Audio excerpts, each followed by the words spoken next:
Next up, quarterback situation. I like that. Symphony. But what's on boy name? JT O'Sullivan, Niners quarterback. Looks like he's going to replace my man Alex Smith, first round pick. O'Sullivan's out playing the kid, man. What you feel, Rue? That's just the nature of the business. He's not the only first round pick or pick in the first round. Well, he was the actual #1 pick. But he's not the only one to become a bust. It's just what it is. I had a chance to see this guy in person at the ESPY Awards. Now, we didn't meet, but just checking out his demeanor and his whole personality, he didn't strike me as a #1 pick. He actually didn't strike me as a starting NFL quarterback. But I'm not putting him down. I'm just saying that's my personal opinion. Him and Reggie Bush was high school teammates, San Diego, California. You know the story. Alex Smith, he was a benefactor of Meyer's system at Utah. And what you're seeing now, although he had multiple offensive coordinators and coaches, it could be confusing and make a young cat discombobulated. It's the nature of the NFL. I don't think he can really hang with it. And he's going to lose his job to a better man. Now, do you think any part of that had to do with, playing without Frank Gore? I think he had Darrell Jackson. He had some receivers that wasn't reliable. It has a lot to do with it. I'll let someone else elaborate. But what I'm saying is, when you see a cat throw 1 touchdown, 11 interceptions, 6 TDs, 16 interceptions, you're looking for the promise. You're looking for the promise of development, and the staff and the people just didn't see it. He didn't play through injury. Right.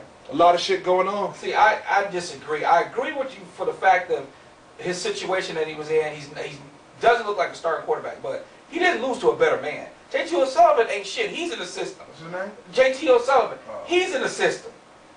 Half of these people in the system. Some of these players are in systems that work for them. Some of these players are in good coaching positions. Him, just like the Denver running backs, they put in systems, man, they excel. Everybody on San Francisco, if I was a fantasy nerd, I would get Frank Gore, Arnaz Battle, all these motherfuckers on here, because they going to get off. They going to score. What you think here, man? Well, you know what? The motherfucker did a public service commercial, and he wasn't even the biggest motherfucker in the commercial. So, I just feel like that right there sets it off. The motherfucker, I mean, come on, man. He look like Kermit the Frog, man. Done deal, though. Hey, well, hit the weights, homie. Regardless of his system, he got beat by the better man in the system. And, San Francisco, y'all got to eat that money y'all paid that cat. Hey, I'm a Raider fan. Fuck Sucky Cisco anyway, shit. Speaking of probably having to eat a first-round pick, the Ravens. The Ravens? Oh, hey, Troy, we love you, baby. I'm with you.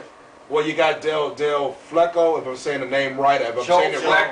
Joe Flecko. He sounded like the offensive lineman or defensive lineman for the Jets back in the day. Joe Flecko. Yeah, his son was played too. Yeah. But anyway, what I'm saying is, the probably to me the most talented quarterback there is Troy Smith. Right. He's the most proven as far as collegiate wise. They said there's a lot of potential with Flecko. I watched his one D1 Division II game, and he has a big arm, but a big arm does not make a quarterback. There's more intangibles that make a quarterback. It's not having a big arm or fast legs, whatever the case may be. Ask Bernie Kosar. Ask Jeff George. Thank you. I just think that Troy Smith, you plug him in, let's see what he can do. He is a gamer, as they like to say. Positive yardage, as KP like to say. I think Troy Smith can do that for a team. I think he can do that for the Ravens. Let's see what happened. Bowler, California kid, what have you. Yeah, he has a big arm, but he just hasn't panned out. That's another product of a system. So if you're smart, Ravens, you stick with Troy Smith, see what he can bring to the table. He came on strong last year towards the end. Hitman, what do you think? I'm going to tell you like this. Doug Flutie was basically a winner, right? A move to change. We don't give a damn how it gets done, get it done, do, right? And that's what I see.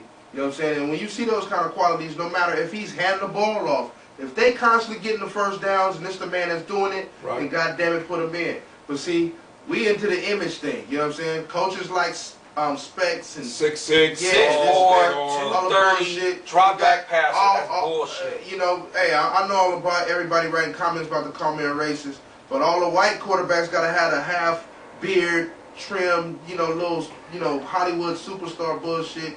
And look. Well, Dan Fouts was my man, though. Dan Fouts. I mean, I ain't talking about full beard. I'm talking about the shaving little 90210 gay beard shit. You know what I'm saying? You know, that shit right there. If you keep looking for that, you gonna keep looking for quarterbacks. Get whoever, no matter what color, no matter what size, get whoever in the game. Let them keep the chains moving. That's the best thing for you, Baltimore. Hey, the system has to change. The paradigm has to change. Winner is a winner is a winner. Yeah. Drew Brees is a winner. Tony Romo, still a winner. Winners will help your team, no matter how tall they are or what they do or whatever. Gerard Lorenzen, the third quarterback for the Indianapolis Colts, that's a winner. I don't give a fuck if he's 350 pounds. He's a winner. He might be, too. Yeah, so that's what you got to look at. Hey, the quarterback over there in Atlanta hasn't looked bad, and the receivers look like they're really trying to catch. He threw a pass in one of these preseason games behind one of the receivers, and he made a major catch to make the play and make the reception for Matt Ryan, and it was a touchdown pass on top of that. So I think homeboy's gonna look pretty cool over there in Atlanta. Can we rewind? What was the quarterback you was talking about, KP? Drew Brees. No, not Drew Brees. You talking about Lorenzen, Jared Lorenzen. The fact that he's the third string quarterback for the Indianapolis Colts out of the University of Kentucky. I think that the brother over there is gonna be the one that's gonna be pretty great. Quinn Gray. I can tell you like this. I can tell you like this. You have to be a field general. And when they come into that huddle and look into your eyes, they have to believe that you're going to lead them and do whatever it takes to win. Right. And a lot of these guys, regardless of the exterior and the height and the arm and all that, it means nothing but you being effective at getting it done, positive yardage, and eliminate the mistakes. Field general.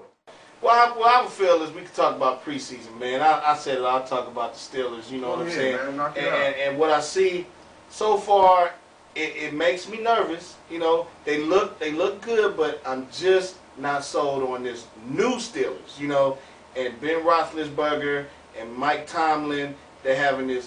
They're still on their honeymoon. Every time I look up, Roethlisberger's still talking about like, you know, I'm more friends with Tomlin than I was with Bill Cowher. And you know, for the most part, he said it himself. You was a rookie. What did you expect that coach to tell you except for, look, do what we tell you to do, and if we say hand the ball off, and throw it when we say throw it. Right. You know what I'm saying? And that's what he should have done. He got into a Super Bowl, and he won it. Okay? Exactly. Now they're trying to kind of be like...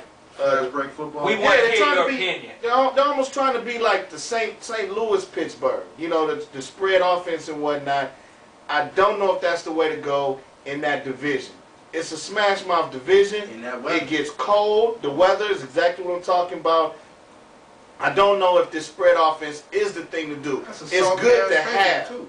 Yeah, this field ain't all that great. It's good to have a spread offense, but I think you really need to work on Mendenhall and Parker and keep that defense solid. Run the ball, Pittsburgh. Run the ball, for real. What's up with the Chargers, man? How'd you feel? Before we get to the Chargers, I just want to make a little note. You know, y'all want to go hard on these athletes and the marijuana, like the player Cook getting charged with the marijuana possession. What if it's a medical need? Why are we messing with the cats? He need his eyes. You know what I'm saying? But I'm gonna y'all look at that yourself and be the judge of it. Hit us on the mailbag. Hit us on the comments and let me know what you think. They're kind of hard on the cannabis, and I don't think they should do that.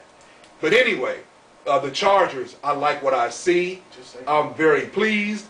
My man Kason out of Arizona, he's being a very effective third DB on the field. He's making it happen, as well as Little Elvis is what I call him, out of LSU.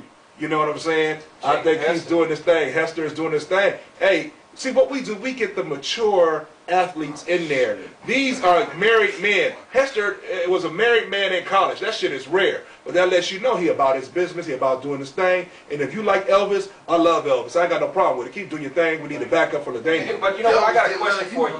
Do you actually think that beyond LT, there is anyone else that can take a load? Because Sproles is small. When he was at Kansas State, is doing it though, man. I'm just saying, do you actually think? My team is the Chargers. Your team is.